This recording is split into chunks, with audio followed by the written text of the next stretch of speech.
میں اپنے مرحومین کے لیے اور استاد محترم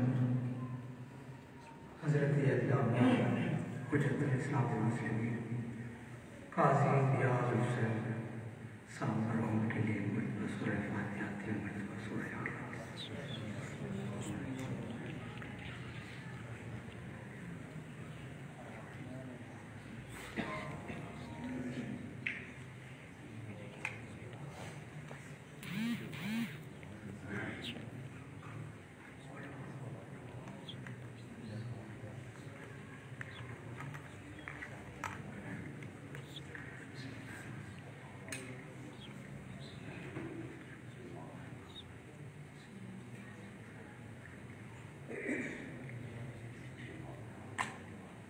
سنوا پڑھیے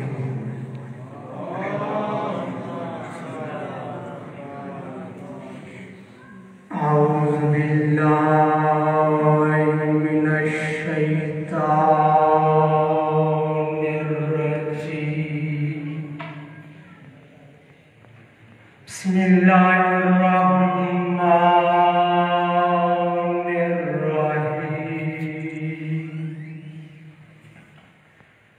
الحمدللہ رب العالمین بارئ الخلائق اجمعین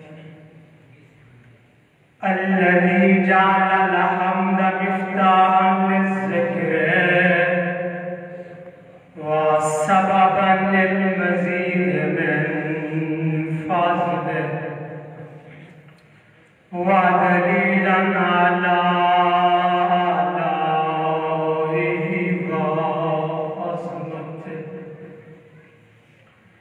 الصلاة والسلام على بشير رحمته ونذير نعمته حافظ سره ومبلغ الرسالة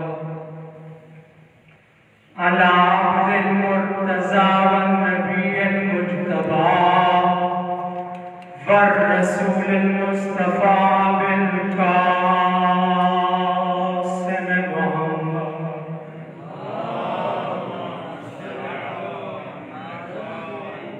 الصلاة والسلام على أهل بيته وعترته وخيارته الذين أذهب الله عنهم الرجس وطهرهم تطهيرا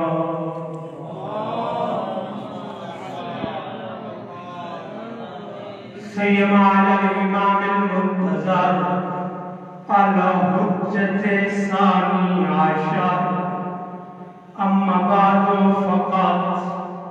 فقال الله تعالى في كلام المجيد والفرقان الحميد بسم الله الرحمن الرحيم إنا أعطيناك الكوثر وقال النبي صلى الله عليه وآله وسلم إنا لفاطمة تسعة أسماء سبحانه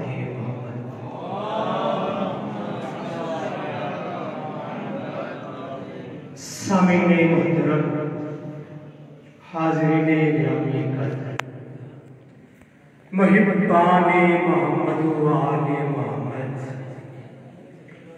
اور عزاداران ابا عبداللہ حسین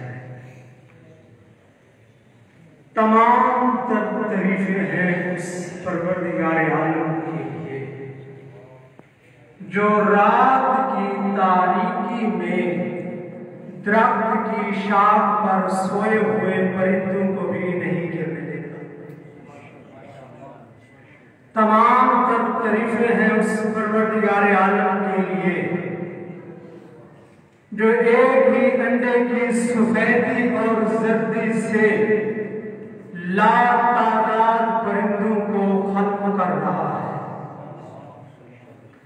تمام تعریفیں ہیں اس لم یزل ولا یزال پروردگار عالم کے لیے جو شب کے جبڑے سے صبح کی زبان کو برآمد کرتا ہے اور طفل آفتاب کو شکم مشرق سے اس طرح طلوع کرتا ہے جیسے نومولود بچہ ہو، پھر اسی سورج کو اسی کی کرنوں کے ساتھ مغرب کے قبرستان میں دفن کرنے کے بعد، اوپر سیاہ چادر اڑانے کے بعد اور ستاروں جیسے پھولوں کو نچھاور کرنے کے بعد کائنات کو یہ پیغام دیتا ہے کہ اس کے طلوع کرنے والا بھی میں ہوں، غروب کرنے والا بھی میں ہوں۔ تمام تر درود اور سلام ہے اللہ کے اس مرتضی عبد پر جو اپنے ہاتھ کی انگلی کے لگے ناخون سے ڈوبتے ہوئے سورج کو واپس پلٹا کر کائنات کو پیغام دیتا ہے کہ اللہ کے مرتضی بندے ایسے ہوا کرتے ہیں۔ تمام درود اور سلام ہو اللہ کے ان مصطفیٰ بندوں پر، اللہ کے ان مرتضی بندوں پر، اللہ کے ان مجتبی بندوں پر جنہوں نے وحشی کو دیکھا تو انسان بنا دیا، انسان کو دیکھا تو مسلمان بنا دیا، مسلمان کو دیکھا تو صاحب ایمان بنا دیا، صاحب ایمان کو دیکھا تو سلمان بنا دیا۔ برابر میرے لفظوں کی قدر کرنی ہے، داد کی مجھے ضرورت نہیں ہے، مجھے دعا کی ضرورت ہے، لفظوں کی قدر کرنی ہے۔ میں نے کہا کہ جنہوں نے بے داد کو دیکھا تو مقداد بنا دیا، جنہوں نے بے زر کو دیکھا تو ابو ذر بنا دیا، جنہوں نے مجبور کو دیکھا تو مختار بنا دیا۔ ابھی تک کچھ طلاب کو سمجھ نہیں آ رہی، مطلب کہ جملہ یوں کہہ دیتا ہوں کہ جنہوں نے آتے ہوئے گناہگار کو دیکھا تو حیر بنا دیا، آتے ہوئے گناہگار کو دیکھا تو حور بنا دیا۔ اور میں نے آپ کے سامنے اللہ کی لا ریب کتاب میں سے، لا ریب سورت میں سے ایک لا ریب آیت پڑھنے کا شرف حاصل کیا جس میں پروردگار عالم پیغمبر اعظم کو بہت بڑا تحفہ عطا کر رہے ہیں۔ ماشاءاللہ طلاب کا مجمع ہے۔ سورہ کوثر کا آپ سبب نزول بھی جانتے ہیں، علت نزول بھی جانتے ہیں۔ جب پروردگار عالم نے رسول اکرم کو اولاد نرینہ سے نوازا تھا، پھر پروردگار عالم سے اللہ نے اولاد نرینہ کو لے لیا تھا۔ کچھ لوگوں نے، کچھ کفار نے تنزیے کے طور پر، تانے کے طور پر، چلو ان کے نام ہی بتا دیتا ہوں، جن میں ابو جہل بھی ہے، جن میں عتبہ بھی ہے، عتیبہ بھی ہے، جس میں عاص بن وائل بھی ہے، یہ تانا دینے لگے کہ اب محمد ابتر ہو گیا ہے، اب اس کی کوئی اولاد نہیں ہے۔ اب پیغمبر نے انہیں تو کوئی جواب نہیں دیا، اور اعلیٰ ظرف لوگوں کا معیار بھی ایسا ہوتا ہے کہ کمینے لوگوں کو جواب نہیں دیتے۔ پیغمبر اعظم نے جب جواب نہیں دیا مگر دل تو رجیدہ ہوا، غمگین ہوا۔ جیسے پیغمبر اعظم کا دل غمگین ہوا تو ادھر اللہ کی عظمت کو جلال آنا تھا، اللہ کی ربوبیت کو جلال آنا تھا، اللہ کی خالقیت کو جلال آنا تھا۔ وہی نازل کر کے کہہ دیا کہ اے پیغمبر غمگین نہ ہو کہ انا اعطینا الکوثر، ہم نے تمہیں کوثر عطا کیا، ہم نے تمہیں فاطمہ عطا کی، ہم نے تمہیں صدیقہ عطا کی، ہم نے تمہیں طاہرہ عطا کیا، تم غمگین نہ ہو، ہم نے تمہیں فاطمہ عطا کی۔ یہ کہنے کا تو مجھے حق ہے کہ فاطمہ اس ذات کو کہتے ہیں کہ اگر دنیا میں آ جائے تو اپنے باپ کو ابتری کے تانے سے بچاتی ہے، اور آخرت میں آئے گی تو اپنے محبوں کو جہنم کی آگ سے آزاد کرائے گی۔ فاطمہ اس عظمت والی بی بی کا نام ہے۔ جو رحمت للعالمین نبی کے لیے رحمت بن کر آئے اسے فاطمہ کہتے ہیں، جو کل ایمان کے لیے ایمان کا حصہ بن کر آئے اسے فاطمہ کہتے ہیں، جو جوانان جنت کے سرداروں کے لیے جنت بن کر آئے اسے فاطمہ کہتے ہیں۔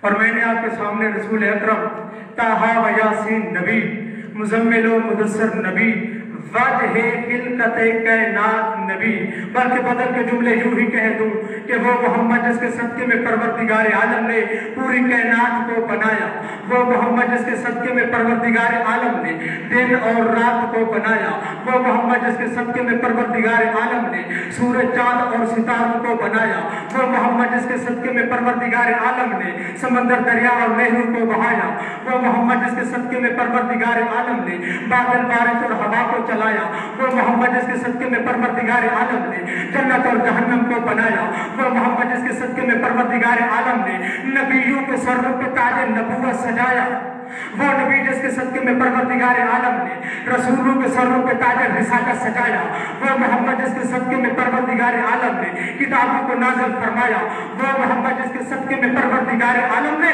یہ میں اپنی طرف سے نہیں کہہ رہا بلکہ حدیث قدسی کے یہ جملے ہیں کہ لولا لما خلقت الافلاک، اے محمد اگر تجھے نہ خلق کرتا تو پوری کائنات کو خلق نہ کرتا۔ حدیث قدسی کے دوسرے جملے یہ ہے کہ لولا علیا لما خلقتک، اے محمد تمہیں بھی خلق نہ کرتا اگر علی کو خلق نہ کرتا۔ اب اللہ نے حدیث کی انتہا کو بیان کیا، اے محمد اے علی لولا فاطمہ لما خلقتکما، اے محمد تمہیں بھی خلق نہ کرتا، نہ علی کو خلق کرتا اگر فاطمہ کو نہ خلق کرتا، اگر فاطمہ کو نہ خلق کرتا۔ کیا محمد تمہیں خلق کرتا؟ نہ علی کو خلق کرتا۔ وجہ خلقت کائنات ہے سیدہ، وہ فاطمہ جس کے بارے میں پیغمبر اعظم فرما رہے ہیں کہ اِنَّا لِفَاطِمَةَ تِسْعَةُ أَسْمَاءٍ، کہ پروردگار عالم نے میری بیٹی فاطمہ کو 9 اسماء عطا فرمایا ہے۔ عزیزو یاد رہے کہ ہر نبی کو، ہر معصوم کو پروردگار عالم نے ایک نام عطا فرمایا ہے۔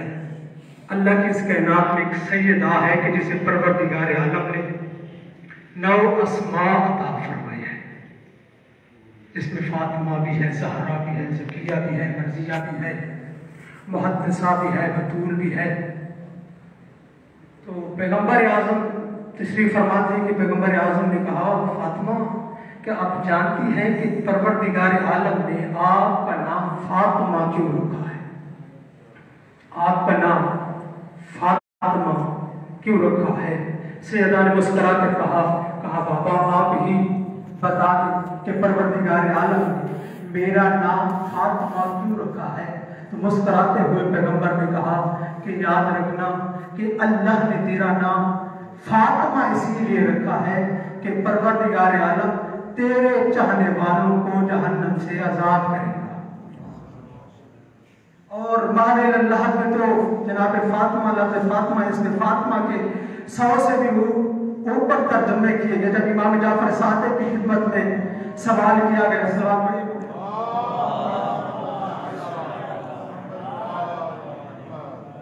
جب امام جعفر صادق سے سوال کیا گیا کہ یمنا رسول اللہ یہ ارشاد فرمائے کہ لما سمیت فاطمہ، کہ آپ کی جدہ فاطمہ کو فاطمہ کیوں کہتے ہیں؟ میرے امام نے کہا یاد رکھنا میری جدہ فاطمہ کو فاطمہ اسی لیے کہتے ہیں کہ پروردگار عالم میری جدہ فاطمہ سے ہر شر کو دور کیا۔ جب دوسرے شخص نے سوال کیا کہ بولا یہ ارشاد فرمائے کہ آپ کی جدہ فاطمہ کو فاطمہ کیوں کہتے ہیں؟ میرے امام نے کہا یاد رکھنا میری جدہ فاطمہ کو فاطمہ اسی لیے کہتے ہیں کہ نو بشر کی عقلوں میں اتنا وسعت نہیں ہے کہ میری جدہ فاطمہ کے فضائلوں کو بیان کر سکے۔